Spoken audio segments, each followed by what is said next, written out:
मैं उससे बहुत प्रेम करती हूँ, उसके बिना नहीं रह सकती हूँ। वो मुझे बस यूं ही किसी सोशल साइट पर मिल गया था, मैंने फोटो तक नहीं देखी थी उसकी, मैं प्रेम में पड़ गई उसके, और जब मिला तो उसने मेरी जिंदगी बदल दी। लेकिन अब उसका इंटरेस्ट मुझसे कम होता जा रहा है, नहीं समझ रहा है वो मुझसे। उसने शादी का प्रॉमिस किया था मुझसे, आज 2 साल से हम लोग बातें भी कर रहे थे, लेकिन अब वो शादी के लिए मुकर रहा है। चलिए शादी की बाद वाली बातें करते हैं। शादी तो उसने कर ली, 1-2 साल अच्छा भी चला हमारा रिश्ता। अब वो पसंद नहीं कर रहा है, दूसरी शादी की धमकी दे रहा है, मतलब इंटरेस्ट खत्म हो रहा है। और मीठे प्यार भरे रिश्तों में आ रही है नींबू वाली खटास। क्या करें, ज्यादा करके महिलाएं पीड़ित है इससे, पुरुष भी पीड़ित है। ऐसा नहीं है, वो भी जिससे प्रेम करते थे वो लड़की अब धोखा दे रही है। पत्नी भी आदि आई थी धन संपत्ति देखकर, थोड़ी सी कमी हुई आपके घर में और छोड़कर जा रही है। पत्नी को मोबाइल दे दिया आपने, वो मोबाइल पे बात करते करते फेसबुक पे चाहे व्हाट्सएप पे किसी से भी कोई नया मित्र बना ली, और आपसे इंटरेस्ट कम हो रहा है। पुरुष भाई भी परेशान है। मेरे कमेंट्स में जितने बहनों के कॉल मैसेजेस आ रहे हैं, कमेंट्स आ रहे हैं, उतने भाइयों के भी कमेंट्स आ रहे हैं। ऐसा नहीं है, किसी का भी पक्ष लिया नहीं जा सकता कि महिलाएं अच्छी होती है पुरुष बेईमान होते हैं, ऐसा बिल्कुल नहीं है। आज के डेट में किसी पर भी आप यकीन नहीं कर सकते, किसी रिश्ते पर भी यकीन नहीं कर सकते। क्या करें, रिश्ते बिगड़ रहे हैं, हमारे हाथ के बाहर हो गए हैं। परिवार की बैठक हुई है कई बार, कोई फायदा नहीं, कोई विकल्प नहीं। सबसे पहले जान लीजिए मैं कौन हूँ। नमस्कार दोस्तों, मैं हूँ खुशबू सिंह। बहुत स्वागत, बहुत अभिनंदन करती हूँ आप सबका अपने YouTube चैनल ज्योतिष ज्ञान में। ज्योतिष ज्ञान एक चैनल नहीं है, ये प्रेम संबंध बढ़ाने का एक जरिया है आपका और मेरा। आप अपनी समस्याएं लिखिए, मैं उन समस्याओं का समाधान बताती हूँ। ईश्वर करे भगवान शंकर और माता पार्वती की जोड़ी की तरह आपकी जोड़ी भी बनी रहे। पढ़ती हूँ हाथ की रेखाएं, पढ़ती हूँ कुंडली, पढ़ती हूँ भाग्य मस्तक की रेखाएं। कृपा है ईश्वर की, प्रेम है आप सबका। क्या करें जब मीठे से रिश्ते में नींबू वाली खटास आ जाए। कोई नहीं भड़का रहा है आपके पति को, आपके प्रेमी को कोई नहीं उकसा रहा है। अकेले भी कहीं कहीं लोग रह रहे हैं, लेकिन इंटरेस्ट कम हो गया। हर जगह शत्रु नहीं होते हमारे जीवन में, कुछ ऊर्जाएं भी हमारी शत्रु होती है। अब इंटरेस्ट कम हो गया है आपका पति का या आपकी प्रेमिका का आप में। क्या करें, कौन सा उपाय करें जिससे किसी को पता भी ना चले, कोई खर्च ना हो, कोई तामझाम ना हो, और इसका इंटरेस्ट फिर से मुझ में जागने लगे। जितना प्रेम वो करता था वो फिर से करने लगे। मेरा जीवन जो बर्बाद हो रहा है वह फिर से ट्रैक पे आ जाए।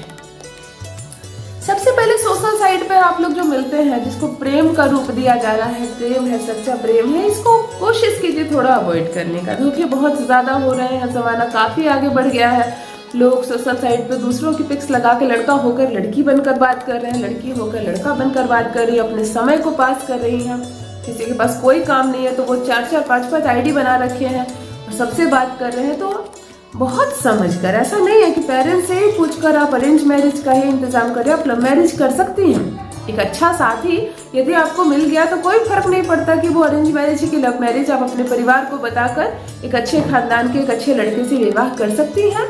कोई भी ऊंच नीच होगी तो दोनों तरफ के खानदान आपके लिए खड़े रहेंगे। ये सोशल साइट वाले लव के पक्ष में मैं तो बिल्कुल ही नहीं हूँ। फिर भी अगर आपको कोई सच्चा जीवन साथी प्रभु की कृपा से ठाकुर जी ने आपको सोशल साइट पे लिखा है, आपके प्रेमी को आपका पति होना, तो बहुत अच्छी बात है। मेरा भी आशीर्वाद आप लोग के साथ है। कोशिश करें इससे बचे, ज्यादा करके मामले इसी से आ रहे हैं। चलिए, मैं एक एस्ट्रोलॉजर हूँ तो एस्ट्रोलॉजी की ही बातें करूंगी। क्या करना है आपको, किस दिन करना है, अच्छे से समझ ले, फिर सवाल पूछने की जरूरत नहीं पड़ेगी। किस दिन करना है, क्या करना है, कोई मंत्र नहीं है, कोई जप नहीं है, कोई बहुत सारे सामान की जरूरत नहीं है। यह वशीकरण का कोई अन्य दिन विकल्प नहीं है, केवल शनिवार को ही होगा और संध्या से रात्रि के मध्य होगा, अर्थात 5 बजे शाम से लेकर 11-12 बजे रात्रि तक के बीच ही ये करना है। स्पष्ट समझ लीजिए, दिन हो शनिवार, समय हो संध्या से रात्रि तक, अर्थात 5 बजे से रात के 12 बजे तक। उसके बाद ना करें, उससे पहले ना करें, कोई अन्य दिन का चुनाव ना करें। नींबू लेनी है आपको, अच्छे बड़े साइज की खिली हुई नींबू। वो सूखी सिकुड़ी हुई बासी नींबू नहीं लेनी है आपको, रस से भरा हो नींबू। नींबू में 70% जल होता है, अर्थात वो पृथ्वी होती है, पृथ्वी में 70% जल होता है। नींबू के रस से अद्भुत वशीकरण होता है। नींबू के कई गुण हैं, हमारे स्वास्थ्य से संबंधित है ही, पर वशीकरण में नींबू एक अपनी जगह, अपना एक स्थान रखता है। बड़े साइज का खिला हुआ नींबू, नींबू कोई भी खरीद कर ला सकता है। आप अपने घर में रखे नींबू का इस्तेमाल कर सकते हैं, आपको लेकर नहीं आना जरूरी नहीं, या आप मार्केट गए तो खुद लेकर आ सकते हैं। एक ही बार करना है ये वशीकरण, फिर अगले सप्ताह, अगले महीना नहीं करना है। ये बात भी ध्यान से सुनिए। कई कमेंट्स ऐसे आ रहे हैं कि दीदी हम इसे फिर कब करें, कितनी बार करें, कितने दिनों के लिए करना है। एक ही बार करना है ये वशीकरण, फिर नहीं करना है। जैसे हम खाना खा लेते हैं ना, उसके बाद वो जो प्रोटीन वाला खाना हमने खाया है, अच्छा खाना खाया है, वो काम करने लगता है, हमारे शरीर को ऊर्जाएं देने लगता है। वैसे ही ये वशीकरण एक बार आपने करके छोड़ दिया, ज्यादा से ज्यादा इसकी आयु 40 दिन की है। एक दिन में भी काम करेगा, 24 घंटे के अंदर काम करेगा, और 40 दिन होते होते क्या काम करेगा, मैं क्या कहूँ इस बारे में। बिल्कुल आपका प्रेमी, आपका पति आपके करीब रहेगा। कोई कुछ भी कहे आपके बारे में, उसके मस्तिष्क पर कोई नकारात्मक बात नहीं छाएगी आपके लिए। खटास वाले रिश्ते मिठास में बदल जाएंगे। चंद्रमा हो आसमान पे, ऐसे समय कीजिए, 7 बजे कीजिए, 8 बजे कीजिए।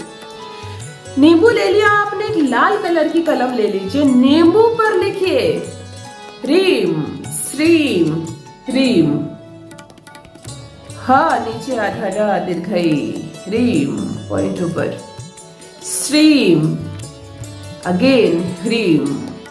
बस ये 3 शब्द, तीनों के अर्थ है। एक लक्ष्मी है इसमें जो आपको सूचित करती है, इस रिश्ते को बांधती है। नींबू पर आपने लिख दिया ये मंत्र, एक बार लाल कलम से ऐसे पकड़िए नींबू को, नींबू के चारों ओर आपने लिखा ये मंत्र। नींबू को ऊपर से नीचे की ओर पकड़िए, चंद्रमा की तरफ ऐसे नींबू कीजिए आसमान में। आपका मुख हो दक्षिण की ओर, उत्तर दक्षिण, दक्षिण की ओर आपका फेस हो। चंद्रमा की तरफ अपना हाथ ऐसे आसमान की तरफ करके नींबू को ऐसे पकड़ाते हैं।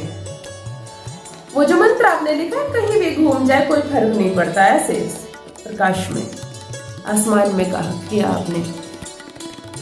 जिससे प्रेम करती हैं आप, जो प्रेमी है, जो पति है आपका, उसका नाम 11 बार लीजिए। बिल्कुल हाथ को सीधा रखिए, चंद्रमा की ओर इस मंत्र को कीजिए।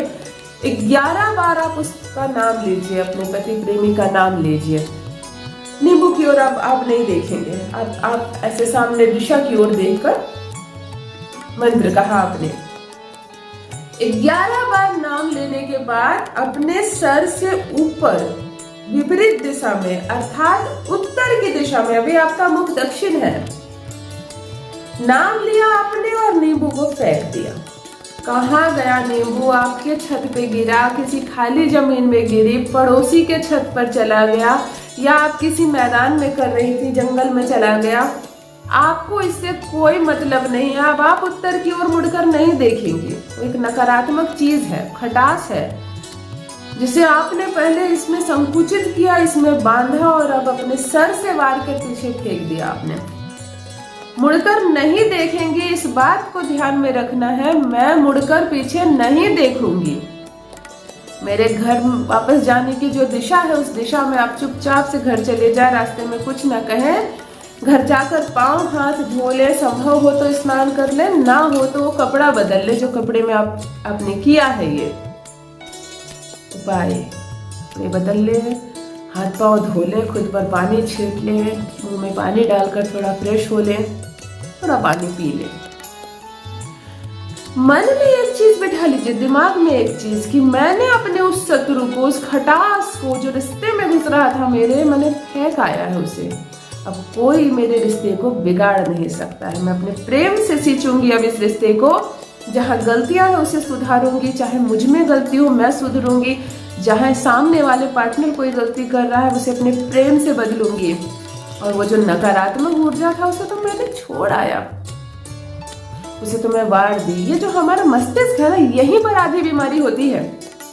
हम वशीकरण कर लेते हैं, टोटके उपाय कर लेते हैं, यहाँ बिठा के रखे हमारा कुछ नहीं होने वाला, क्या फायदा ये नींबू का जो मैंने किया है, इससे क्या हो जाएगा, और मेरा ये हटाना है यहाँ से।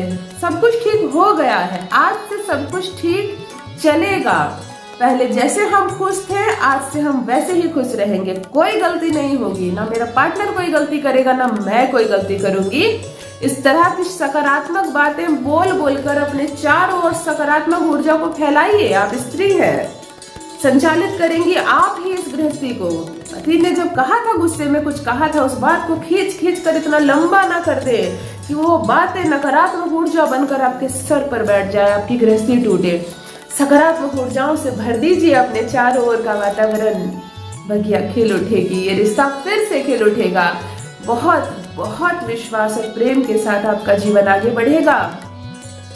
अपना अनुभव मेरे कमेंट सेक्शन में अवश्य लिखिए, जरूर कीजिए। वशीकरण ईश्वर करे, भगवान शंकर माता पार्वती की तरह जोड़ी बने आपकी, कोई समस्या आपका कुछ ना बिगाड़ सके। रखिए अपना ख्याल, रखिए अपनों का ख्याल, रखिए इस रिश्ते का ख्याल। बहुत बहुत धन्यवाद।